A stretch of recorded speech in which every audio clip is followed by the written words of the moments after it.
Good morning, dear students. I hope all you are right and studying at home.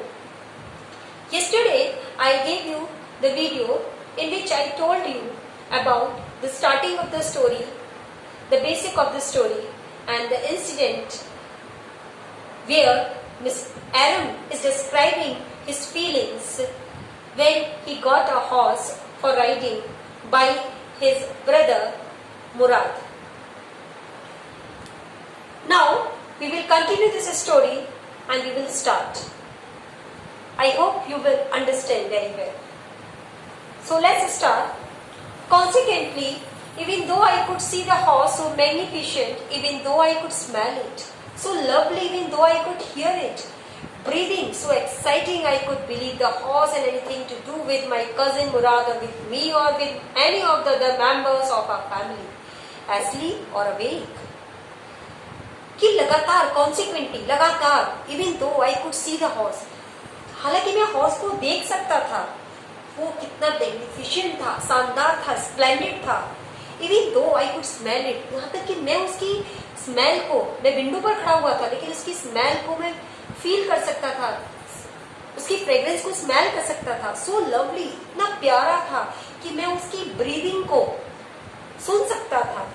So exciting, इतना ज्यादा मैं excited था. I could believe the horse had anything to do with my cousin Murad. और मैं तो विश्वास ही नहीं कर पा रहा था कि एक हॉर्स कैसे मेरे भाई मुराद, मेरी फैमिली के किसी मेंबर के पास या मेरे पास हो सकता है. स्लीप और अवेक, मैं सोया हुआ था, मैं जगा हुआ था, मैं तो अभी तक बिलीव ही नहीं कर पा रहा था. Because I knew my cousin Murad couldn't have bought a horse, क्योंकि मैं इस बात को अच्छे से जानता था कि मेरे भाई मुराद ने वो हॉर्स खरीदा तो नहीं है. And if he couldn't have bought it, he must have stolen it. और यदि उसने इसे खरीदा नहीं है तो 100% उसने उसे चुराया है. And I refuse to believe he had stolen it. और मैंने इस बात को अपने आप से, अपने दिमाग से मानने के लिए मना कर दिया कि उसने ये हॉर्स चुराया है. No member of Garoghlanian family could be a thief, क्योंकि मैंने क्या बताया अपने दिमाग को कि ग्रेगलियन फैमिली का तो कोई मेंबर चोर हो ही नहीं सकता. I stared first at my cousin and then at the horse. देखिए, स्टेयर का मतलब होता है जब आप किसी की तरफ एक टक लगातार देखते हैं विदाउट एनी थिंकिंग. ठीक है, जैसे कि आपको कोई बहुत लॉन्गिंग चीज कोई मिल जाती है, बहुत प्यारी चीज, तो आप लगातार उसको देखते चले जाते हैं, कुछ कहते नहीं, उसको कहते हैं स्टेयर. और देखिए, फ्रोन जो होता है जब आप किसी की तरफ गुस्से से देखते हैं, गुस्से से घूरते हैं, वो होता है फ्रोन. और गेज का मतलब होता है जब आप किसी की तरफ गंभीरता से, उसको समझने की इंटेंशन से उसकी तरफ देखते हैं, तो वहां पर क्या वर्ड आता है? गेज. तो आई थिंक ये 3 वर्ड्स आपको याद रहेंगे, स्टेयर, फ्रोन और गेज. तो उसने क्या कहा कि पहले मैंने हॉर्स की तरफ एक टक लगा के देखा और देन मैंने अपने ब्रदर मुराद की तरफ देखा. There was pure stillness and humour in each of them. उन सभी में क्या थी? दोनों में, हॉर्स में और मुराद में, एक पवित्रता से भरी हुई शांति थी और एक ह्यूमन फीलिंग थी, which on the one hand delighted me and on the other frightening me. जो एक तरफ तो मुझे बहुत ज्यादा एक्साइटेड कर रही थी, खुशी प्रदान कर रही थी, और दूसरी तरफ मुझे डरा रही थी. Mourad, I said, where did you steal this horse? मैंने मुराद से पूछा भी कि तुमने ये हॉर्स कहां से चुराया. Leap out of the window, he said, if you want to ride. उसने क्या कहा कि तुम जल्दी से कूद कर आ जाओ अगर तुम इस पर राइड लेना चाहते हो. It was true. Then he said stolen, he had stolen the horse. इसका मतलब मैं समझ गया था कि उसने 100% वो हॉर्स चुराया था. There was no question about it. अब कोई भी क्वेश्चन नहीं बचा था इसके बारे में. He had come to invite me to ride और नॉट एज आई चूज. और वो मुझे अब उस हॉर्स की राइडिंग करने के लिए इनवाइट करने आया था. अब ये मेरी चॉइस थी कि मैं उसको वह राइड करूं या ना करूं. Well, it seemed to me stealing a horse for a ride was not the same thing as stealing something else. अब यहाँ पर एक छोटे से बच्चे की फीलिंग डिस्क्राइब की गई है. एक छोटा बच्चा जिसको बहुत ज्यादा लॉन्गिंग है, स्ट्रॉन्ग लॉन्गिंग है किसी भी चीज को पाने की, और वो उसकी सर्कमस्टांसेस उसे अलाउ नहीं कर रही हैं कि वो चीज उसे मिल पाएगी. तो जब उसे वो चीज मिलती है तो किसी भी गलत तरीके से अगर वो चीज भी उसे मिलती है तो उस गलत को भी अपने माइंड को, अपने आप को सही तरीके से समझाने की वो कोशिश करता है। तो इसी तरीके से जो एरम है वो अपने आप को समझाने की कोशिश करता है कि हॉर्स को राइड करने के लिए चोरी करना, आई थिंक चोरी करने जैसा नहीं है जैसे पैसा चुराना होता है, जैसे किसी अदर चीज को चुराना होता है। For all I knew maybe it wasn't stealing at all, क्योंकि मुझे ऐसा लगता था ये चोरी नहीं था।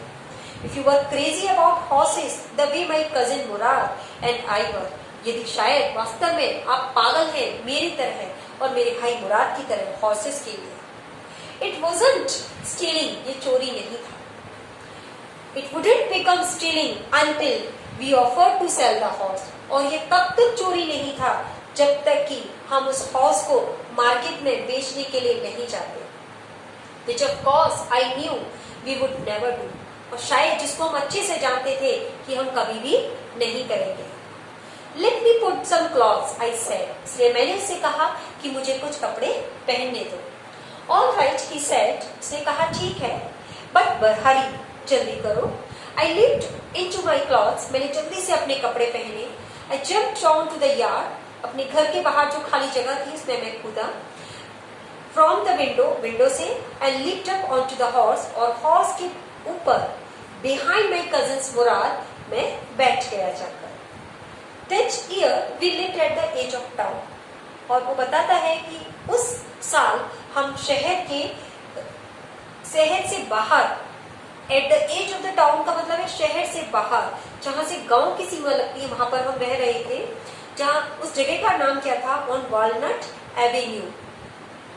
Behind our house was the country, और हमारे घर के पीछे एक गांव था। Country means village, not country का मतलब देश नहीं, यहाँ पर कंट्री का मतलब है विलेज। एक गांव था जहां पर क्या थे, वाइन यार्ड्स, बेले, ठीक है, बेले थी, किसकी, अंगूर की बेले, ऑर्चार्ड्स, फलों के बागीचे, इरिगेशन डिचेस, और सिंचाई करने के लिए गड्ढे थे। डिचेस यानी कि गड्ढे।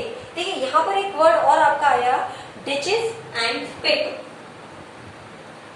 डिफरेंस समझ लीजिए, डिच एंड पिट। डिच और पिट में क्या अंतर होता है?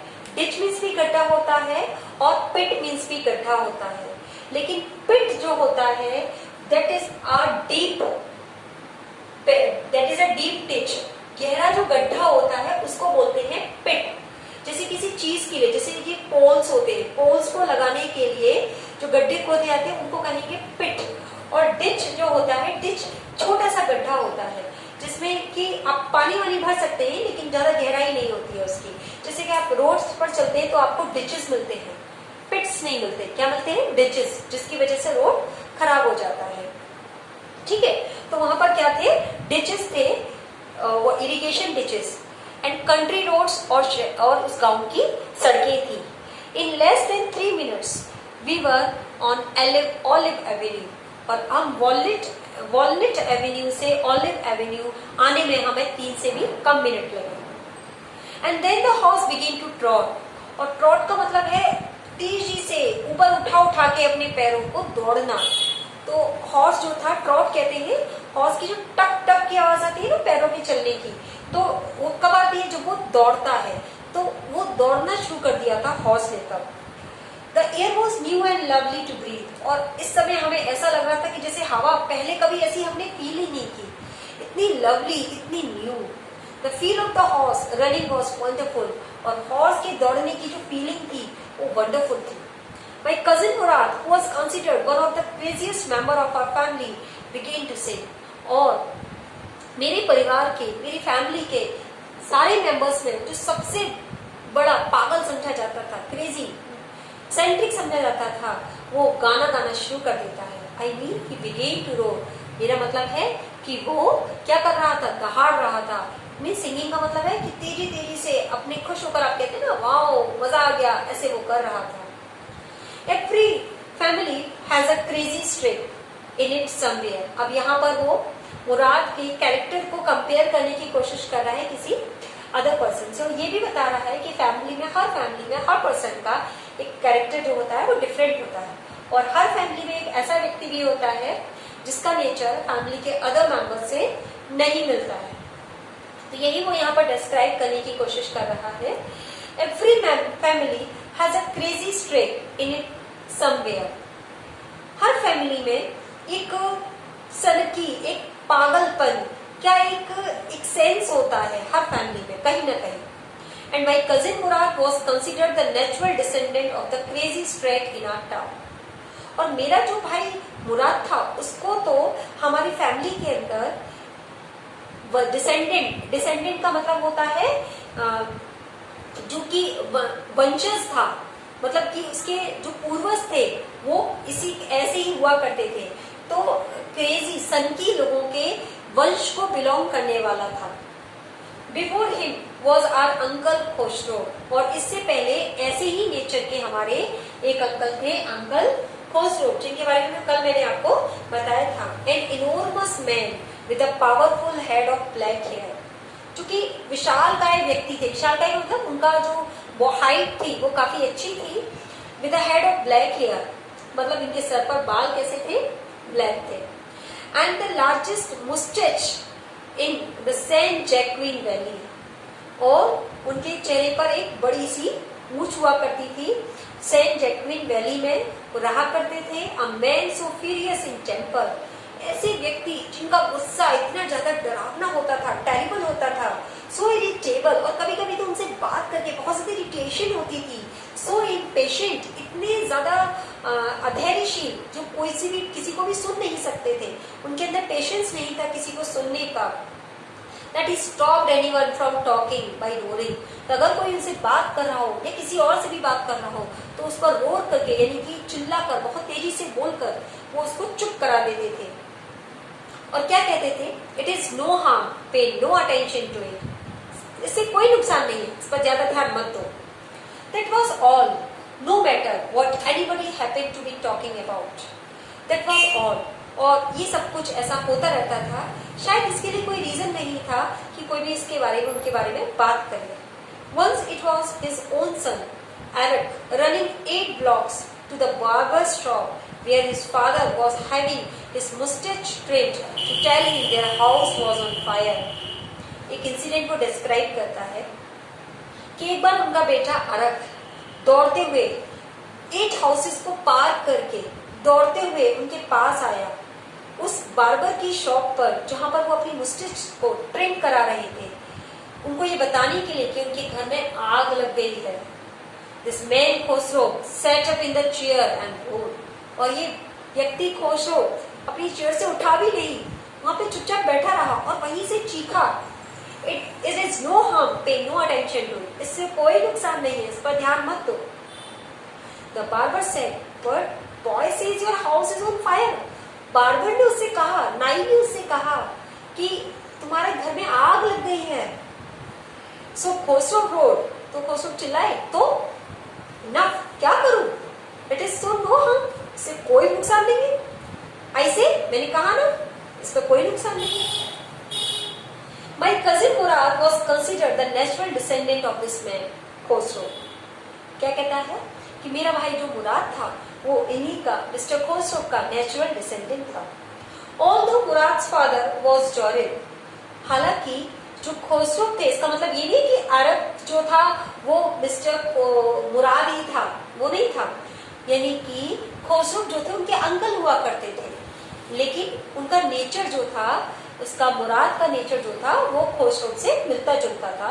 हालांकि उसके जो बायोलॉजिकल फादर थे वो कौन थे, जोरिद थे। Who was practically and nothing else। Who was practical and nothing else। वो वास्तव में बायोलॉजिकल उसके फादर तो थे, इसके अलावा और कुछ नहीं थे।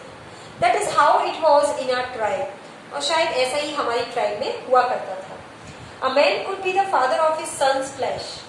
अब यहाँ पर बहुत मोस्ट इम्पोर्टेंट बात वो कह रहा है राइटर, कि a man could be the father of his son's flesh, but that did not mean that he was also the father of his spirit।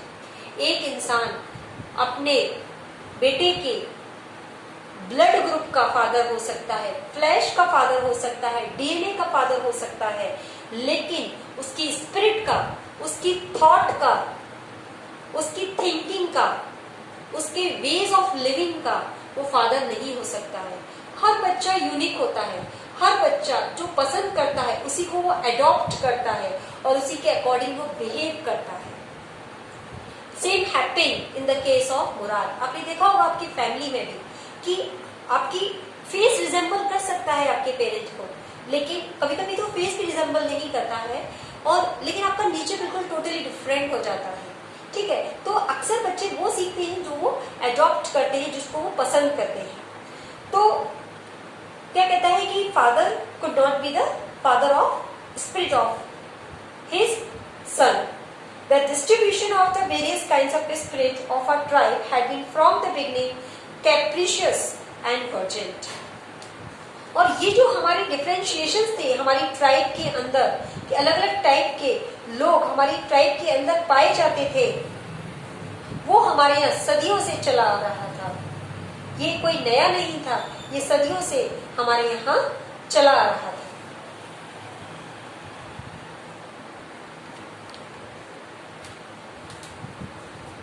We rode and my cousin Murad sang. हम road कर रहे थे और मेरा भाई जो था वो क्या कर रहा था, सिंग कर रहा था, गाना गा रहा था। For all anybody knew, we were still in the old country where at least according to some of our neighbors we belonged. We let the horse run as long it felt like running. और अगर हम औरों की बात करें तो कोई भी ये नहीं जानता था कि हम हॉर्स पर राइड कर रहे थे। वो सभी क्या समझ रहे थे कि we were still in the country, old country where at least according to some of our neighbours, हम अभी भी उस गांव में थे जहां पर हमारे नेबर्स ये कहते थे कि हम किसी भी let the horse run as long it felt like running, हम किसी भी हॉर्स को इतना तो चलाना भी नहीं जानते, राइड करना भी नहीं जानते कि वो दौड़ सके। At last my cousin Murad said get down, और फिर मेरे भाई मुराद ने कहा पेट गेट डाउन, उतरो, नीचे उतरो, I want to ride alone, अकेला राइड करना चाहता हूँ। Will you let me ride alone, I asked, मैंने पूछा अच्छा तो तुम मुझे राइड करने दोगे अकेले? That is up to the horse, my cousin said get down. ये तो हॉर्स पर डिपेंड करता है, वो तुम्हें अकेले राइड करने देगा या नहीं। उसने कहा लेकिन अभी उतरो।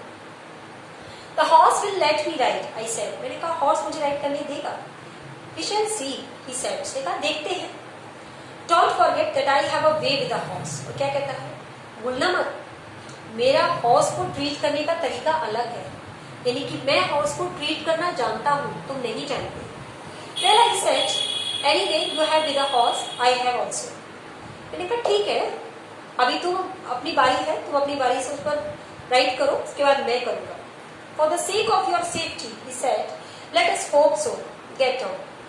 तो मुराद क्या कहता है, ठीक है, मैं तुम्हारी सुरक्षा के लिए ऐसी उम्मीद करता हूँ कि शायद तुम सुरक्षित राइड कर पाओगे, पर अभी उतर जाओ।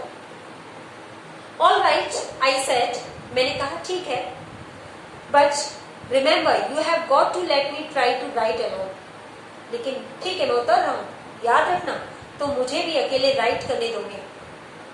बेजायर रन, और उसने क्या कहा कि ठीक है, उतर जाओ, चिल्लाया, बेजाया, run. I got down and my cousin Murad kicked his heels.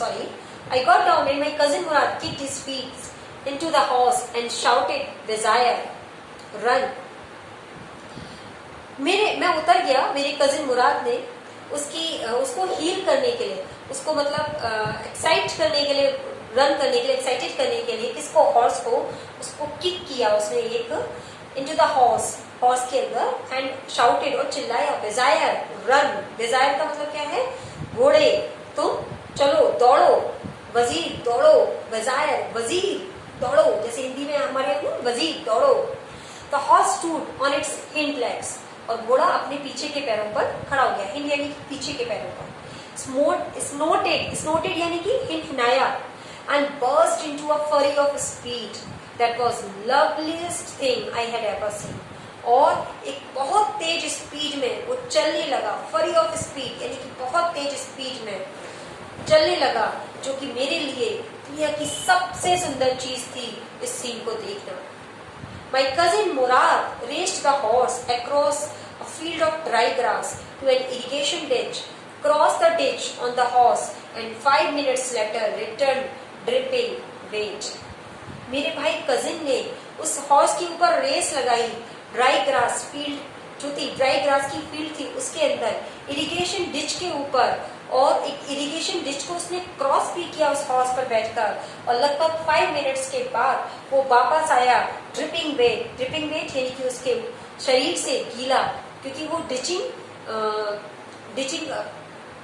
Water ditch के ऊपर से वो क्रॉस करके आया था, उसको क्रॉस करके, इसलिए उसकी बॉडी से क्या टपक रहा था, पानी टपक रहा था। The sun was coming up, अब सूरज निकल रहा था। Now it is my turn to ride, I said, मैंने कहा अभी मेरा टर्न है राइड करने का। My cousin Murad got off the horse, मेरा भाई मुराद उस हॉर्स से उतर आया। राइड, ही सेड, ठीक है राइड करो। I leap to the back of the horse and for a moment knew the most awful fear imaginable. मैं जल्दी से उछल के उस हॉर्स के ऊपर बैठ गया, उसकी पीठ पर बैठ गया, और एक समय के लिए तो बहुत ज्यादा डराने वाला ऑफुल फियर इनइमेजिनेबल मेरे माइंड में चलने लगा। The horse did not move, लेकिन हॉर्स मूव नहीं किया। Kick into the his muscles, my cousin Murad said, मेरे भाई मुराद ने कहा कि उसकी मसल्स में किक करो। What are you waiting for, किसके लिए इंतजार कर रहे हो? We have got to take him back before everybody in the world is up and about. और हमें जल्दी से राइड करने के बाद इसको वापस छुपा के भी रखना है, इससे पहले कि दुनिया में सब लोग उठ जाएं, सूरज निकल आए। I kicked into the muscles of the horse. मैंने हॉर्स की मसल्स में किक किया। Once again it reared. वो दोबारा से हिनहिनाया, उसने ऊपर अपने पैर उठाए, snorted, हिनहिनाया, वो टेबल में आया, उसको गुस्सा आया, पिछली टांगों पर खड़ा हुआ। Then it began to run, और फिर रन उसने करना शुरू कर दिया। I didn't know what to do, मुझे पता ही नहीं था कि मुझे क्या करना है। Instead of running across the field to the irrigation ditch, the horse ran down the road to the vineyard of Declan Halibian, where it began to leap over the vines. और मुझे एक्चुअली इसको control करना नहीं आ रहा था, जिसकी वजह से वो उस फील्ड के अंदर इरिगेशन डिच के पास वॉक करने की बजाय, रन करने की बजाय, वो क्या करने लगा, वाइन यार्ड, जो बेलों का जो वाइन यार्ड था डिक्रेन हेलिबियन का, वहां पर वो लीप ओवर, उनके ऊपर क्या करने लगा, उनको कुचलने लगा, उनके ऊपर से वो वाइन्स के ऊपर से गुजरने लगा। The horse leaped towards 7 vines before I felt that it continued running. और जब तक कि मैं कुछ समझ पाता कि तब तक हॉर्स जो था उस 7 वाइन्स के ऊपर से वो जा चुका था। My cousin Murad came running down the road, और मेरा भाई मुराद भागता हुआ रोड पर नीचे आया। I am not worried about you, उसने कहा कि मुझे तुम्हारी चिंता नहीं है। He shouted, वो चिल्लाया, we have got to get that horse. You got this way and I will go this way. I have got to get this horse. और तुम इस रास्ते से जाओ, यानी कि जब वो हिनहिनाते हुए आगे बढ़ा ना, तो वो उसको गिरा दिया, उसने वो पीछे की तरफ गिर गया। और जब तक इस हॉर्स को वो कंट्रोल करता, उसको पकड़ पाता, वो आगे 7 माइल्स को लीड करता हुआ निकल गया। तो कहता है कि मुराद कहता है मुझे तुम्हारी चिंता नहीं है, मुझे हॉर्स की चिंता है। तुम इस रास्ते से जाओ, मैं उस रास्ते से जाता हूँ। If you come upon him, be kindly, I will be near. और यदि तुम उसके ऊपर होते हो तो आराम से